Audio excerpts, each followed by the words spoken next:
This channel does not promote any violent, harmful, or illegal activities. All content provided by this channel is meant for an educational purpose only. Cancer Healer Center, a new beginning. অন্যদিকে যাদবপুর বিশ্ববিদ্যালয়ের উপাচার্যর শারীরিক অবস্থার অবনতি হয়েছে বলে খবর পাওয়া যাচ্ছে। হাসপাতালে নিয়ে যাওয়ার ভাবনা রয়েছে পরিবারের। উপাচার্যকে বিকেল 4টে পর্যন্ত ডেডলাইন দিয়েছেন পড়ুয়ারা। আলোচনায় না বসলে বৃহত্তর আন্দোলনের হুঁশিয়ারি দিয়েছেন, কিন্তু এই মুহূর্তে উপাচার্যের শারীরিক পরিস্থিতির অনেকটাই অবনতি হয়েছে। তাকে হাসপাতালে নিয়ে যাওয়ার পরিকল্পনা তার পরিবারের লোকজনের। আজ আলোচনায় না বসলে বৃহত্তর আন্দোলনের হুঁশিয়ারি দিয়েছেন আন্দোলনরত পড়ুয়ারা। আজ বিকেল 4টে পর্যন্ত তারা সময় দিয়েছেন উপাচার্যকে, কিন্তু উপাচার্যের শারীরিক পরিস্থিতি ইতিমধ্যেই অবনতি হয়েছে বলে আমরা খবর পাচ্ছি, এবং এতটাই তার শারীরিক পরিস্থিতির অবনতি হয়েছে যে তার পরিবারের লোকজন তাকে হাসপাতালে নিয়ে যাওয়ার পরিকল্পনা করছেন। কোনোভাবেই আজকে যাওয়া সম্ভব কিনা, আলোচনা সম্ভব কিনা, এই বিষয়ে কিন্তু এখনো পর্যন্ত খুব একটা স্পষ্টভাবে বোঝা যাচ্ছে না। কিন্তু আন্দোলনরত ছাত্রছাত্রীরা তারা আজ বিকেল 4টে পর্যন্ত উপাচার্যকে সময় দিয়েছিলেন। 4টের মধ্যে তাদের সঙ্গে আলোচনা বসতে হবে। শুধু তাই নয়, তারা এই বিষয়টির পাশাপাশি একটা হুঁশিয়ারি, একটা হুমকিও প্রচ্ছন্নে দিয়ে রেখেছিলেন যে যদি আজ 4টের মধ্যে আলোচনা না হয় তাহলে তারা বৃহত্তর আন্দোলনের পথে হাঁটবেন। কিন্তু এই মুহূর্তে উপাচার্যের শারীরিক পরিস্থিতির যথেষ্ট অবনতি হয়েছে, তাকে হয়তো হাসপাতালে ভর্তি করা হতে পারে। এমন অবস্থায় তারা কি ভাববেন, তারা কি করবেন, তারা আদৌ ফ্লেক্সিবিলিটি দেখাবেন কিনা সেই প্রশ্ন উঠছে। আমি ঠিক এই প্রশ্নটা নিয়ে আমার সহকর্মী সুমন মহাপাত্রর কাছে যাব। সুমন, তুমি এই মুহূর্তে যাদবপুর বিশ্ববিদ্যালয়ের ভেতরে রয়েছো। উপাচার্য তার শারীরিক পরিস্থিতির অনেকটাই অবনতি হয়েছে, তাকে হাসপাতালে নিয়ে যাওয়া হবে বলে জানা যাচ্ছে। এই খবর ছাত্রছাত্রীদের কাছে কি দেওয়া সম্ভব হয়েছে? যদি তারা জানেন তাহলে সেক্ষেত্রে কি কোনো রকম নমনীয়তা তারা দেখাবেন? দেখো, তোমাকে পরিষ্কার করে বলে রাখি, যাদবপুর বিশ্ববিদ্যালয়ের উপাচার্য ভাস্কর গুপ্ত তিনি অসুস্থ ছিলেন। তার পরিবার সূত্রে এটা জানা যাচ্ছে যে তার শারীরিক অবস্থার অবনতি হয়েছে এবং তাকে হাসপাতালে ভর্তি করতে হবে। তাকে আজকে হাসপাতালে নিয়ে যাওয়ার ভাবনা রয়েছে তার পরিবারের।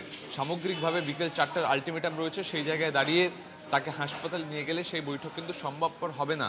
আমি একটু কথা বলার চেষ্টা করবো এখানে যারা রয়েছেন। উপাচার্যের শরীরের অবস্থা এত খারাপ, তাকে হাসপাতালে নিয়ে যেতে হচ্ছে। দেখুন, এবার উপাচার্যের শরীরের অবস্থা খারাপ এটা তো অনেক দিন ধরেই শুনছি। কিছুদিন আগেও একটা ভিডিও মিডিয়ার কাছে এসছে উপাচার্য শুয়ে আছেন বিছানায়। কিন্তু বিষয় হচ্ছে উপাচার্য এই ঘটনা ঘটার প্রথম দিন থেকে স্টুডেন্টদের উপরই ব্লেম করে গেছেন।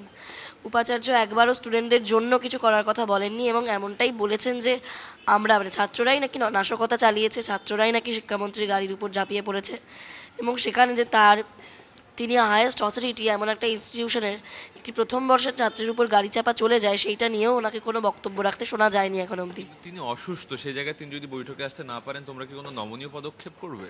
না, সেক্ষেত্রে আমরা আমাদের আন্দোলনকে আরও বৃহত্তর করব। আমাদের এক্ষেত্রে আমাদের দাবিগুলো আমাদের কাছে ফোকাসের বিষয়। সেই দাবিগুলো যতক্ষণ না মিটছে আমরা আমাদের আন্দোলন চালিয়ে যাব। সেক্ষেত্রে যদি ভিসি না হয় তাহলে আমরা অন্য পথ নেব, সেটা আমাদের স্টুডেন্টদের মধ্যেকার জিবি থেকে ডিসাইডেড হবে। কিন্তু আমরা আমাদের আন্দোলন কোনোভাবেই থামাবো না, প্রয়োজনে ক্যাম্পাসের বাইরে যেতেও আমরা রাজি আছি। ভিসি অসুস্থ, তাকে হাসপাতালে নিয়ে যেতে হচ্ছে। সেক্ষেত্রে যদি ভিসিকে নাই পাওয়া যায়, অন্য কোনো পথ তারা ভাববেন, সেটা জেনারেল বডি মিটিং থেকে উঠে আসবে। এখনো পর্যন্ত যা খবর, যাদবপুর বিশ্ববিদ্যালয়ের উপাচার্য ভাস্কর গুপ্ত তার শারীরিক অবস্থার অবনতি হয়েছে। পরিবার সূত্রে এমনটাই দাবি করা হচ্ছে, তাকে হাসপাতালে নিয়ে যাওয়ার ভাবনা রয়েছে পরিবারের। ধন্যবাদ সুমন। আমি কথা বলছিলাম সহকর্মী সুমন মহাপাত্রর সঙ্গে। আপনারা জানেন যে আজ বিকেল 4টের মধ্যে উপাচার্য ভাস্কর গুপ্তকে ছাত্রছাত্রীদের সঙ্গে কথা বলতে হবে। যাদবপুর বিশ্ববিদ্যালয়ের আন্দোলনরত পড়ুয়ারা মঙ্গলবার এই সময়সীমা বেঁধে দিয়েছেন। এই সময়সীমার মধ্যে কথা না হলে তারা বৃহত্তর আন্দোলনের হুমকি দিয়েছেন। কিন্তু সর্বশেষ আপডেট যেটা আপনাদের দিলাম, যে উপাচার্য তিনি অসুস্থ ছিলেন, তার শারীরিক অবস্থার অবনতি হয়েছে। তার পরিবারের লোকজন সিদ্ধান্ত নিতে পারেন যে তাকে হয়তো হাসপাতালে ভর্তি হতে পারে।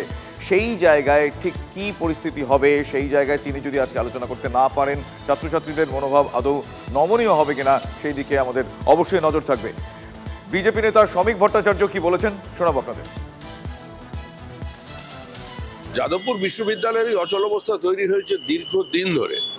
বিভাজনের রাজনীতি, অতিবাম কিছু ভারত বিরোধী শক্তির সক্রিয়তা, আর তাদের সঙ্গে প্রত্যক্ষ বা পরোক্ষভাবে তৃণমূল কংগ্রেসের একাংশের সমর্থন। এটা সামগ্রিকভাবে এই রাজ্য সরকারের চূড়ান্ত ব্যর্থতাই প্রমাণ করছে।